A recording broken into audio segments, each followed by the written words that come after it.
जब संपूर्ण वैभव होते हुए भी प्रभु श्री राम का मन व्याकुल था, तब गुरु वशिष्ठ के ज्ञान ने उन्हें विषाद से बाहर निकाला।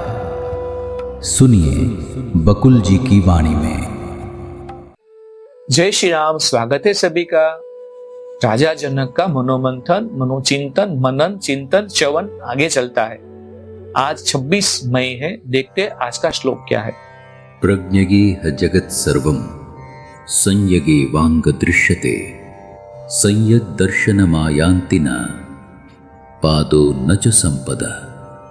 अर्थ है अंतर ज्योति यानी कि ज्ञान के द्वारा संपूर्ण संसार ठीक वैसा ही दिखने लगता है जैसा कि वह वास्तव में है। ऐसे व्यक्ति तक सौभाग्य या दुर्भाग्य की भी पहुंच नहीं होती। वशिष्ठ ने आगे कहा, राजा जनक इस सोच समझ ढंग से अपने कार्यों को अत्यंत दृढ़ता तथा साहस पूर्वक करने लगा। अब वह निरंतर ऐसे कार्य करता था जैसे गहरी निद्रा की अवस्था में किए जाते हैं। आत्मज्ञान का प्रकाश यानी कि चिदात्मा उसके हृदय में उदित हुआ।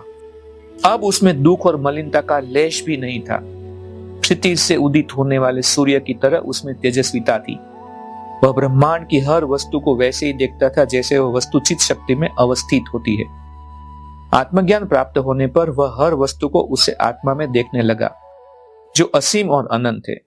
यह जान लेने पर कि घटित होने वाली हर घटना स्वभावतः घटित होती है, इसलिए वह उसने न आह्लादित होता न दुखी ही। उसका संभाव अटूट था। वह जीते हुए मुक्त अर्थात जीवन मुक्त हो चुका था। असीम चेतना में सदा स्थित रहने के कारण वह अकर्म की स्थिति में पहुंच चुका था। यद्यपि औरों के वह विभिन्न कार्यों में सदा व्यस्त दिखाई देता था। जनक को जो कुछ प्राप्त हुआ था वह उसे स्वतः किए हुए अति परिश्रम पूर्ण अनुसंधान से प्राप्त हुआ था। इसी प्रकार हर व्यक्ति को सत्य की प्रकृति का अनुसंधान तब तक करना चाहिए जब तक उसको पार ना पाले। आत्मज्ञान या सद्ज्ञान न तो गुरु की शरण में जाने से प्राप्त होता है, न शास्त्रों के अध्ययन से, न ही सुकर्मों से। जब ज्ञानियों तथा महात्माओं से प्रेरणा प्राप्त हो तब अनुसंधान के द्वारा प्राप्त किया जाता है। वाह! अपनी अंतर्ज्योति ही एकमात्र साधन है, अन्य कोई साधन नहीं। जब इस अंतर्ज्योति को प्रज्वलित रखा जाता है तब जड़ता का अंधकार उसे प्रभावित नहीं करता। कैसा भी कष्ट क्यों ना हो, अंतर्ज्योति रूपी ज्ञान के द्वारा उसका पार पाया जा सकता है। जिसे यह ज्ञान प्राप्त नहीं होता वह छोटी छोटी या मोटी मोटी कठिनाइयों से व्यथित रहता है।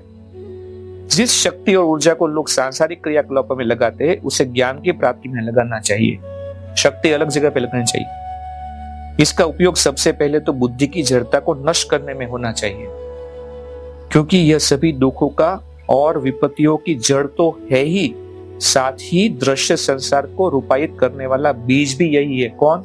जो जड़ बुद्धि है वो। यह ज्ञान या अंतर्ज्योति उस परम पत्थर यानी कि पारस की तरह है जो स्वामी को वह सब कुछ प्राप्त करा देता है जिसकी वह कल्पना भर करता है। जब किसी की बुद्धि इस अंतर्ज्योति से ही सही ढंग से निर्देशित होती है तो वह दूसरे किनारे पर जा पहुंचता है। यदि नहीं भी पहुंचता तो भी बाधाओं पर विजय तो पा ही लेता है। जिस ज्ञानी व्यक्ति का मन भ्रमित नहीं होता उस तक दोषों, बुराइयों तथा इच्छाओं की पहुंच नहीं होती। अंतर्ज्योति के द्वारा संपूर्ण संसार ठीक वैसा ही दिखने लगता है जैसा कि वह वास्तव में है। ऐसे व्यक्ति तक सौभाग्य या दुर्भाग्य की भी पहुंच नहीं होती। आत्मा को आच्छादित करने वाले अहम के अंधकार को ज्ञान यानी कि अंतर्ज्योति ही दूर करता है। जो चेतना की सर्वोपरि अवस्था में पहुंचना चाहता है उसे पहले ज्ञान की प्राप्ति के द्वारा मन को शुद्ध करना चाहिए या अंतर्ज्योति को जगाना चाहिए।